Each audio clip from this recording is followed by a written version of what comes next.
जब small area हो, flat हो और हमें जो डिटेल्स कलेक्ट करनी है वो कम हो और जो डिग्री ऑफ एक्यूरेसी या प्रिसीजन चाहिए वो भी कम रिक्वायर है, तो उस केस में हम क्या बोलेंगे, हम यूज करेंगे चेन और टेप सर्वे।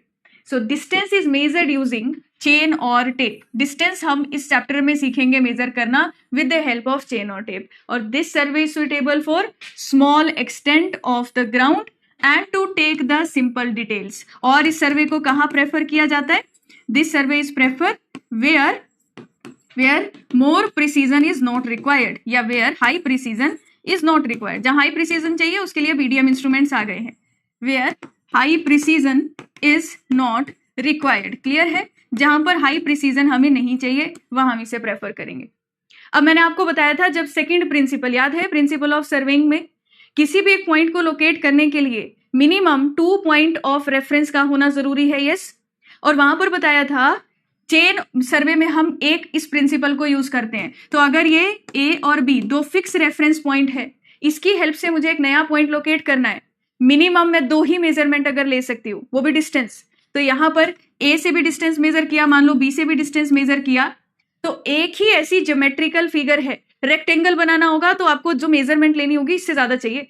अगर आपको ज्योमेट्री समझते हो, जैसे मैंने बोला ए और बी फिक्स रेफरेंस पॉइंट है, मुझे बनाना है रेक्टेंगल, तो ए से सी भी चाहिए, सी से डी भी चाहिए, डी से बी, तो मुझे D1, D2, D3 3 डिस्टेंस चाहिए, तब जाके ये बनेगा।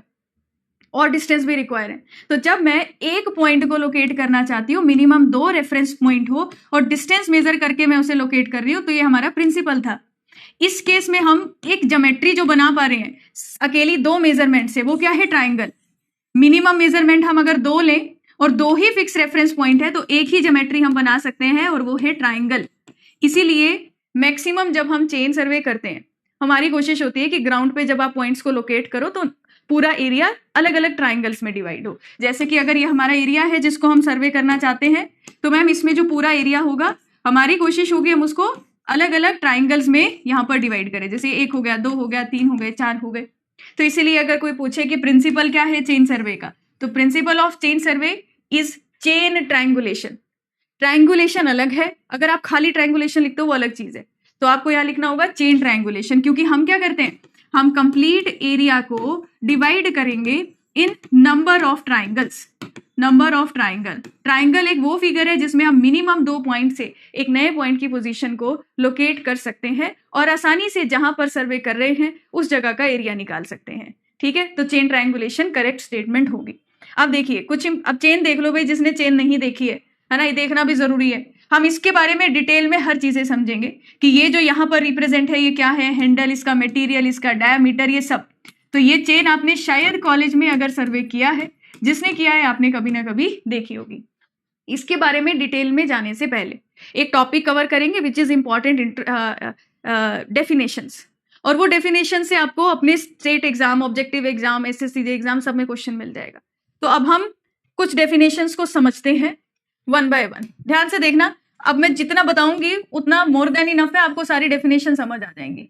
तो आप पहले इस पूरे टॉपिक को कंप्लीट होने देना और हर बात पूरी ध्यान से सुनना जो मैं बता रही हूँ, बिल्कुल आराम से बताऊंगी चीजें। ये एक एरिया है जिसे मुझे सर्वे करना था। हमारा प्रिंसिपल क्या है पहला सर्वे करने के लिए? मैम प्रिंसिपल है कि हमें सबसे पहले होल टू पार्ट काम करना है। होल टू पार्ट मतलब पहले मैं पूरे एरिया को कंसीडर करूंगी, उसके बाद छोटे पार्ट्स में उसे डिवाइड करूंगी। तो मैं बोल रही हूँ मुझे ये एरिया सर्वे करना है, यानी कि मुझे इसके अंदर की सारी डिटेल्स को कलेक्ट करना है और उसको प्लॉट करना है अपनी शीट के ऊपर। तो सबसे पहले मैंने क्या किया, सबसे पहले इसकी बाउंड्री को कवर करने वाले, देखो इसकी बाउंड्री पर मैंने इसकी बाउंड्री पर कुछ मेजर कंट्रोल पॉइंट्स को एस्टेब्लिश कर लिया। मान लो ये मैंने इसकी बाउंड्री पर किसे एस्टेब्लिश किया, मेजर कंट्रोल पॉइंट्स, जिसको हम कैसे मेजर करेंगे, विद हाई प्रिसीजन। अब ये जो है इन्हें मैंने नाम दे देती हूँ पहले, A, B, C, D और E। इन मेजर कंट्रोल पॉइंट्स को यहां पर मैंने कहा मेन सर्वे स्टेशन। क्या बोला? Main survey station. वो सर्वे स्टेशन जो इस बाउंड्री को कवर कर रहे हैं। मेजर कंट्रोल पॉइंट क्या थे? A, B, C, D और E। इनको बोला main survey station. Main survey station कौन से स्टेशन है? जो पूरे एरिया की बाउंड्री को कवर करेंगे। क्लियर? अब देखिए ध्यान से, इन मेन सर्वे स्टेशन को डिनोट कैसे किया जाएगा? मेन सर्वे स्टेशंस को डिनोट किया जाएगा with the shape triangular. Main survey station को आप इस ट्राइंगल से डिनोट करोगे, इसलिए आप देख रहे हो ABCDE, मैंने सब जगह ट्राइंगल से मेन सर्वे स्टेशन बना दिए। ये पूरे सर्वे एरिया की बाउंड्री को कवर करेंगे। जो lines in main survey station को जोड़ेगी, इस लाइन को बोलेंगे मेन सर्वे लाइन। मैंने आगे डिटेल में लिखा है, पर मैं इस डायग्राम के साथ कुछ कुछ की पॉइंट्स लिख दे रही हूं। तो main survey line, main survey line, main survey line कौन सी होगी? जो लाइन ज्वाइन कर रही है मेन सर्वे स्टेशन को। प्रॉपर डेफिनेशन आगे लिखेंगे। इसके एग्जाम्पल क्या लिख सकते हैं? AB, BC, CD एटसेट्रा, ये सारी लाइंस होंगी मेन सर्वे लाइन। तो मेन सर्वे स्टेशन पूरे सर्वे एरिया की बाउंड्री को कवर कर रहे हैं। Main survey line main survey station को ज्वाइन करने वाली लाइन है। देखो अब मैंने क्या कहा, ये पूरा सर्वे एरिया, इसके अंदर अलग अलग डिटेल्स होगी, कहीं बिल्डिंग होगा, कहीं रिवर होगा, कहीं ट्री होगा। मैं वो सारी डिटेल्स को प्लॉट करना चाहती हूँ, पर उससे पहले मैंने देखिए क्या किया। मैंने इस सर्वे एरिया के बीच में E और C क्या हमारे मेन सर्वे स्टेशन हैं? बताना, क्या E और C मेन सर्वे स्टेशन थे? यस और नो? उनको ज्वाइन करती हुई एक लाइन बना दी। सिमिलरली B और D भी मेन सर्वे स्टेशन थे, इनको ज्वाइन करती हुई लाइन बनाई। A और C भी मेन सर्वे स्टेशन थे, इनको ज्वाइन करती हुई एक लाइन बनाई।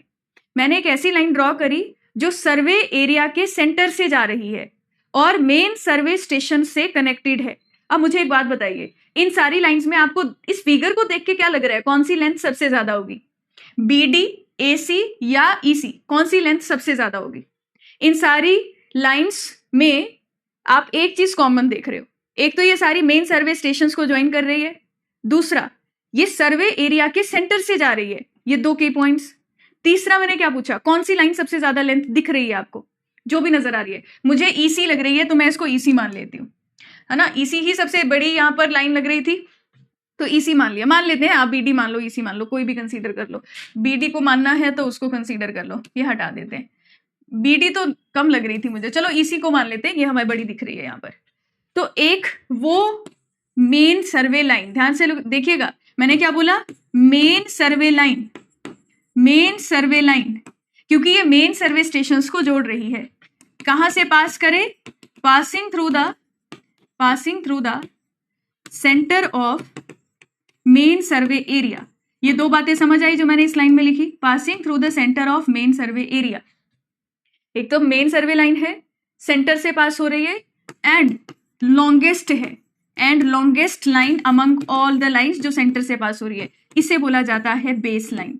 इसे क्या बोला जाता है? Base line. मान लेते हैं CE हमारे केस में बेस लाइन है, ठीक है? मैंने क्या बोला? एक वो मेन सर्वे लाइन जो E और C मेन स्टेशंस को जोड़ रही है, पर सर्वे एरिया के सेंटर से जा रही है और सभी लाइंस में लॉन्गेस्ट है, that is known as base line. याद हो गई डेफिनेशन, बेस लाइन क्या होती है?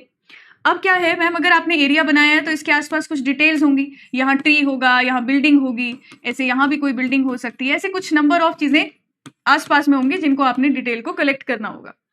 अब डिटेल कैसे कलेक्ट करनी है ना? सेंटर मतलब अप्रोक्सीमेट एरिया के सेंटर से जा रही है। तो आपने स्मॉल एरिया चुना है, तो स्मॉल एरिया में आपने ये सारी लाइंस में से जो लॉन्गेस्ट लाइन है उस लाइन को नाम दे दिया बेस लाइन। एरिया है ना, ये एरिया के सेंटर से जा रही है। ये देखिएगा, ये पूरा एरिया है, इस एरिया को मेन स्टेशन से कनेक्ट कर दिया। इसके बीच से जितनी लाइन जाएंगी, ये चाहे AD हो गई, चाहे BE हो गई, चाहे ये हो गई, ये सारी इसके बीच से जा रही हैं। अब ऐसे मत बोलना मैम हाफ हाफ एग्जैक्ट होना चाहिए, आधा एरिया इधर आधा एरिया उधर। ऐसा प्रैक्टिकल जब साइट पे जाओगे ना तो सीधी लाइन प्लॉट करनी भी मुश्किल होती है, सीधा डिस्टेंस मेजर करना भी मुश्किल होता है। तो हाफ एरिया नहीं है इसका मतलब, एरिया के बीच से जाती हुई कोई भी लाइन। अब बीच का मतलब 50% नहीं है कि हाँ एग्जैक्ट सेंटर से जाए, नहीं, एरिया को दो पार्ट्स में डिवाइड करे, जरूरी नहीं है इक्वल पार्ट्स में करे। अब ये बेस लाइन हो गया। अब मुझे डिटेल्स कलेक्ट करनी है, मैं वो कैसे करूंगी सुनना। मान लो कंसीडर करते हैं यहां पर ये एक लाइन मैंने बनाई, मैं प्लान दिखा रही हूं, प्लान का मतलब होता है टॉप व्यू। ये मेरी एक लाइन है A, ये मेरी एक लाइन है B, ठीक है? मैंने इनके बीच का डिस्टेंस जो है वो चेन और टेप से मेजर कर लिया है। मैं बोल रही हूँ यहाँ पर एक बिल्डिंग है, ऐसे बिल्डिंग नजर आ रही है, ये कोई बिल्डिंग है ऐसे। अब मुझे क्या करना है, आसपास की डिटेल कलेक्ट करनी है और सिर्फ मैं डिस्टेंस मेजर कर सकती हूँ।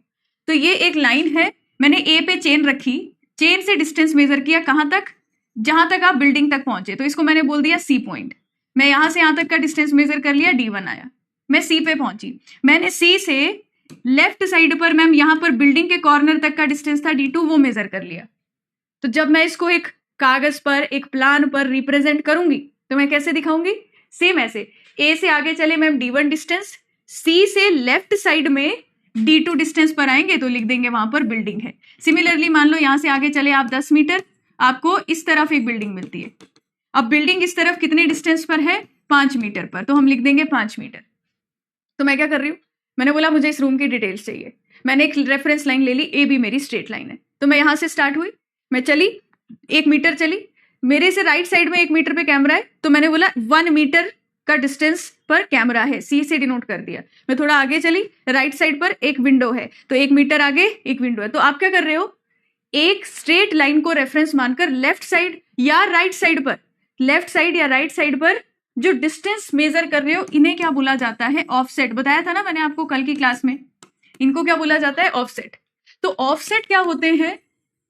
ऑफसेट क्या होते हैं? These are the lateral measurement, these are the lateral measurement. और मैंने आपको बोला था लेटरल का मतलब लेफ्ट या राइट साइड पे जो भी आप लेंथ मेजर करोगे। मैंने राइट साइड पे कैमरा बोला 1 मीटर, तो 1 मीटर का ऑफसेट है। लेफ्ट साइड पे बोला बोर्ड है 5 मीटर पर, तो 5 मीटर को बोलेंगे लेंथ ऑफ ऑफसेट। ये 5 मीटर क्या बता रहा है? वे 5 मीटर बता रहा है लेंथ ऑफ ऑफसेट। ऑफसेट को भी आगे डिटेल में जानेंगे, पर ऑफसेट मतलब लेटरल मेजरमेंट। तो जब मुझे डिटेल्स कलेक्ट करनी है तो हमने क्या करना है? मैम मान लो ये बेस लाइन है, यहाँ ट्री था, मैं यहां से चली, मैंने लिटरल मेजरमेंट ले लिया, D1 है। मैं यहां से चली, ये डिस्टेंस D2 है, यहां से चली, ये डिस्टेंस D3 है। अब मान लो यहां पर भी जो चीजें हैं मुझे वो भी लोकेट करनी है, यहां पर जो चीजें हैं वो भी लोकेट करनी है, ठीक है। अब ये एक लाइन है और मैं आपको बोलती हूँ राइट साइड पे 25 मीटर डिस्टेंस मेजर करना है। मेरा पॉइंट ध्यान से सुनना। ए बी एक लाइन थी, ए बी एक स्ट्रेट लाइन है, ये हमारी रेफरेंस लाइन है। तो मैम कैमरा तो 1 मीटर पे था, तो 1 मीटर पे आपने आसानी से बता दिया इतना डिस्टेंस है।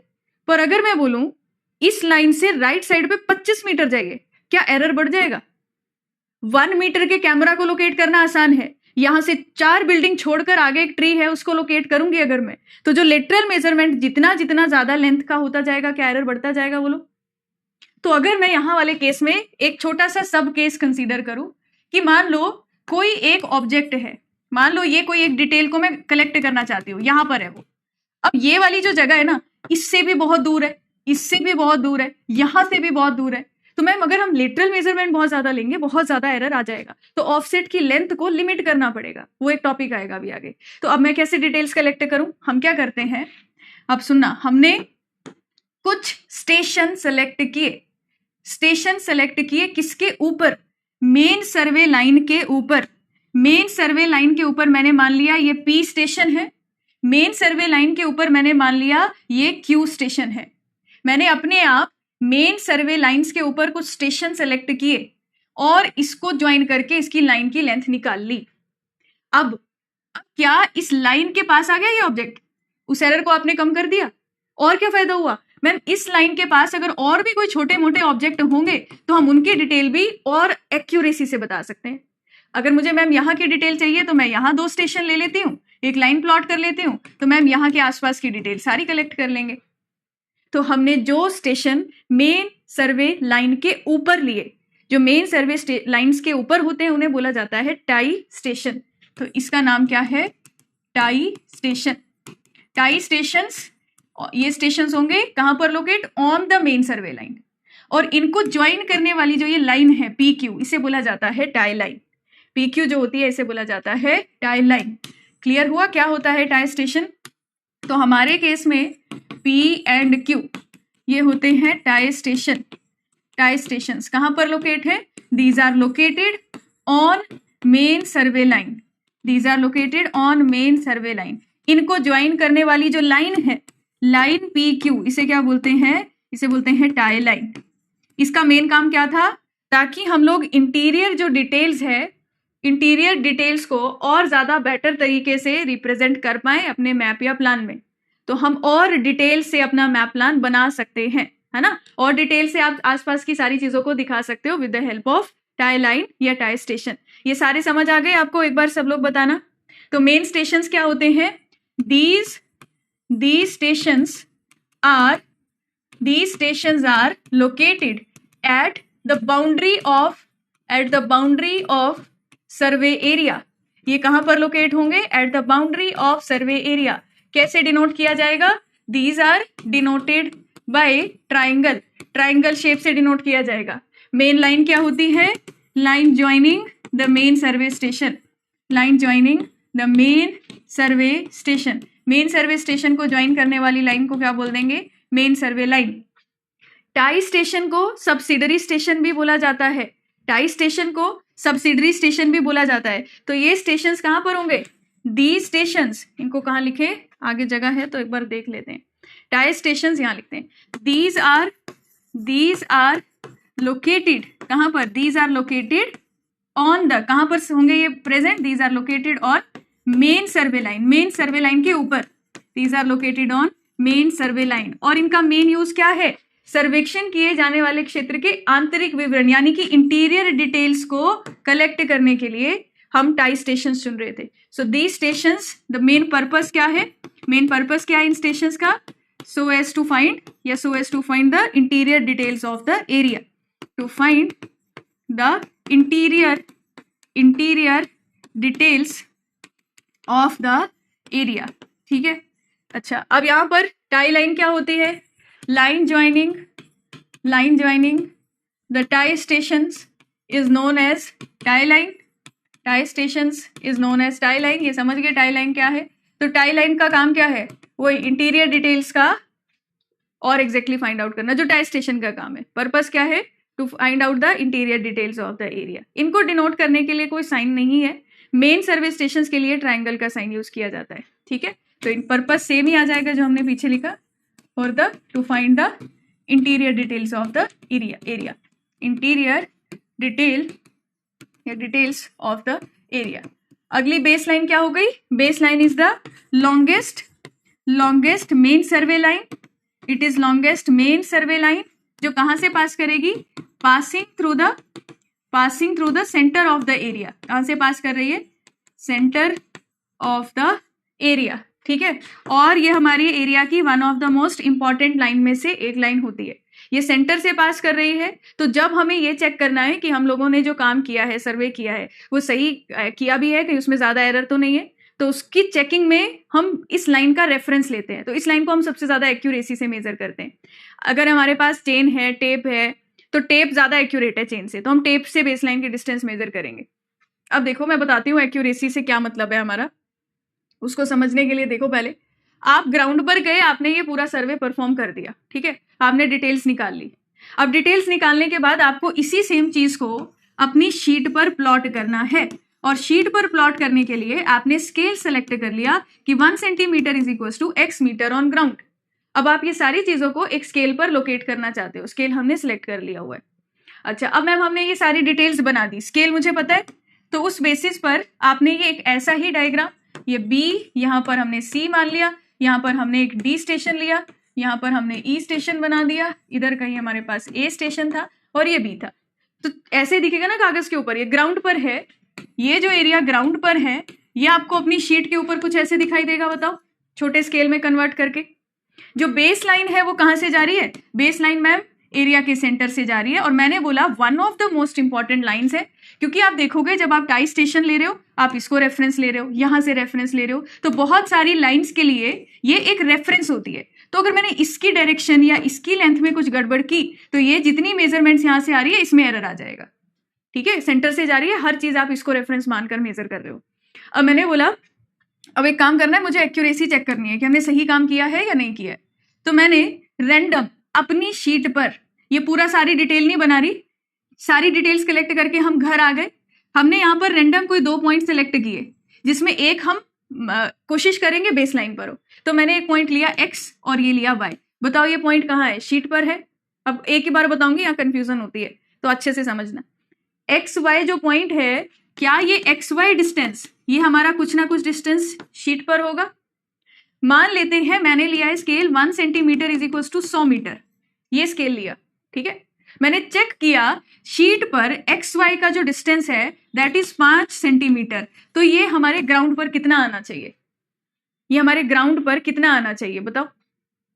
अगर ये शीट पे 5 सेंटीमीटर है और स्केल है 1 centimetre is equal to 100 metre, तो इस स्केल को कन्वर्ट करके ये डिस्टेंस कितना होना चाहिए मैम? ग्राउंड पे 500 मीटर होना चाहिए। अब तो ये चीज आपको आती है। अब मैं ग्राउंड पर जाऊंगी और ग्राउंड पर जैसे हमने शीट पर ये 2 पॉइंट्स चुने हैं, तो ग्राउंड पर मैं यहां पर सेम x और y के बीच डिस्टेंस मेजर करूंगी। अगर ये 500 मीटर आया, इसका मतलब आपने जो काम किया है उसमें एरर नहीं है। आपने जो सर्वे किया है, सर्वे की लाइंस ड्रॉ करी है, उसमें एरर नहीं है, या 500 के पास भी आया तो भी काम चलेगा। तो हम ये जो लाइन कहाँ ड्रॉ कर रहे हैं? यहां नहीं बना रहे हैं इस लाइन को साइट पर। ये लाइन कहाँ बनाई है? शीट पर, जो सर्वे के वर्क की एक्यूरेसी को चेक करने के लिए ड्रॉ की गई है, उसे बोला जाता है चेक लाइन। तो चेक लाइन इज ड्रॉ, क्यों ड्रॉ की जाती है? To check the accuracy of survey work. समझ गए इस बात को? चेक लाइन क्या होती है? Check lines are drawn on map to check the accuracy of work, to check the accuracy of work. तो एक्यूरेसी चेक करने के लिए आप चेक लाइन बनाते हो। ऑफसेट क्या है? It is the lateral distance of object on ground और ground feature measured from the survey line. यानी कि अगर ये हमारी सर्वे लाइन है ए बी, यहां कोई ऑब्जेक्ट ए लाई कर रहा है, सॉरी इसको नाम अलग दे देते हैं, यहां पर कोई ऑब्जेक्ट एक्स लाई कर रहा है, तो सर्वे लाइन से जो लेटरल डिस्टेंस मैंने मेजर किया है 50 मीटर का, यहां से y के लिए मेजर किया है 10 मीटर का, इसे हम बोलते हैं ऑफसेट।